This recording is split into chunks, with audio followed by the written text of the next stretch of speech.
Hi friends, ഇന്ന് നമ്മുടെ video എന്ന് പറയുന്നത് ചപ്പാത്തിയും പൊട്ടറ്റോ സ്റ്റൂവും ആണ്. അപ്പം ഇതെങ്ങനെയാണ് പൊട്ടറ്റോ സ്റ്റൂ ഉണ്ടാക്കുന്നത് നമുക്ക് നോക്കാം. അപ്പോൾ ഇന്ന് അമ്മയാണ് കുക്ക് ചെയ്യുന്നത്. അപ്പം ഞാൻ വീഡിയോ എടുത്ത് അപ്പോഴത്തേനും നമുക്ക് വീഡിയോയിലോട്ട് പോകാം. അപ്പോൾ ഒരു പാനിലേക്ക് നമ്മൾ എണ്ണ ഒഴിച്ച് കടുകും കൂടെ ഇട്ടിട്ട് നമുക്ക് നന്നായിട്ടൊന്ന് പൊട്ടിച്ചെടുക്കാവേ. അതിലേക്ക് സവോള, പച്ചമുളക്, കറിവേപ്പില, ഇഞ്ചിയും വെളുത്തുള്ളിയും ചതച്ചാണ് ഇട്ടിരിക്കുന്നത്. അതും പിന്നെ ഒരു മസാലക്കൂട്ടിലൊക്കെ കിട്ടുന്നൊരു ഇലയുണ്ടല്ലോ, അതും കൂടെ ഇട്ടിട്ട് നമുക്ക് നന്നായിട്ടൊന്ന് വഴറ്റിയെടുക്കണം. അപ്പോൾ അതിന് വേണ്ടിയിട്ട് പെട്ടെന്ന് വരാൻ വേണ്ടിയിട്ട് നമുക്ക് ഒരു സ്പൂൺ നമുക്ക് ആവശ്യത്തിനുള്ള ഉപ്പിട്ട് കൊടുക്കാവേ. അപ്പം ഞാൻ ഉപ്പും കൂടെ ഇട്ട് കൊടുത്തിട്ട് നമുക്ക് നന്നായിട്ടൊന്ന് വഴറ്റിയെടുക്കാവേ. അപ്പോൾ നന്നായിട്ട് വഴറ്റിയെടുക്കണം. അപ്പോൾ ഞങ്ങൾ അല്ലാതെ തന്നെ ഇങ്ങനെ നമ്മൾ അടച്ച് വെച്ച് വേവിക്കണമെന്നില്ല, അല്ലാതെ തന്നെ നമ്മൾ വഴറ്റിയെടുത്താൽ മതിയേ.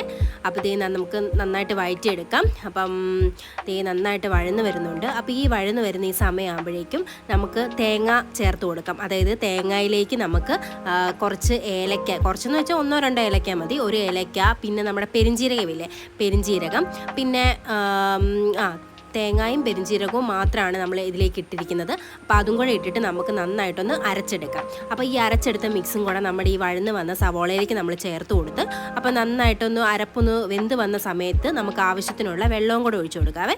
അപ്പോൾ വെള്ളവും കൂടെ നമ്മൾ ഒഴിച്ചു കൊടുത്തിട്ട് നമുക്കതൊന്ന് തിളയ്ക്കുന്ന വരെ ഒന്ന് വെയിറ്റ് ചെയ്യാം. അപ്പോൾ ഇതിങ്ങനെ ജസ്റ്റ് തിള വന്ന് കഴിയുമ്പോഴേക്കും നമ്മൾ പൊട്ടറ്റോ നമ്മൾ ഓൾറെഡി തൊലിയൊക്കെ കളഞ്ഞിട്ട് നമ്മൾ പീസാക്കി വെച്ചിട്ടുണ്ടായിരുന്നു. അപ്പോൾ അതും കൂടെ നമുക്ക് ഇട്ട് കൊടുക്കാം. വേണമെന്നുണ്ടെങ്കിൽ നിങ്ങൾക്ക് ഉടച്ചിട്ടിടാം കേട്ടോ. ഞങ്ങളിവിടെ പീസാക്കിയാണ് ഇട്ടിരിക്കുന്നത്. എന്നിട്ട് നന്നായിട്ട് തിളച്ച് വന്ന് കഴിയുമ്പോഴത്തേക്കും നമുക്ക് ഈ പൊട്ടറ്റോ നന്നായിട്ടൊന്ന് ഉടച്ചു കൊടുക്കാവേ. അപ്പോൾ അതിന് മുമ്പ് ഞാൻ വീഡിയോ എടുക്കാൻ മറന്നുപോയി. നമുക്ക് കുറച്ച് ഗ്രാമ്പും കൂടെ ഇതിലേക്ക് ചേർത്ത് കൊടുക്കാവേ, ആ ഫ്ലേവറിന് വേണ്ടിയിട്ട് കേട്ടോ. പിന്നെ നമുക്ക് ചപ്പാത്തി ഉണ്ടാക്കിയെടുക്കാം. അപ്പോൾ ചപ്പാത്തിയൊക്കെ സെറ്റായിട്ടുണ്ട്. ഇനി നമുക്ക് പാത്രത്തിലിട്ടൊന്ന് കഴിച്ചു നോക്കാം. അപ്പോൾ നമ്മുടെ ചപ്പാത്തി എടുത്തിട്ടുണ്ട്, പിന്നെ നമ്മുടെ ഈ സ്റ്റൂ കറിയും കൂടെ എടുത്തിട്ടുണ്ട്. അപ്പം നല്ല ടേസ്റ്റാണ്. അപ്പം ഈ വെജിറ്റേറിയൻ ആയിട്ടുള്ള ആൾക്കാർക്കൊക്കെ ഭയങ്കരമായിട്ട് ഇഷ്ടപ്പെടും. അപ്പോൾ ചാനൽ ഇഷ്ടപ്പെട്ടിട്ടുണ്ടെങ്കിൽ ലൈക്ക് ചെയ്യണം, ഷെയർ ചെയ്യണം, സബ്സ്ക്രൈബ് ചെയ്യണം. അടുത്ത വീഡിയോ ആയിട്ട് കാണാം. ടാറ്റാ.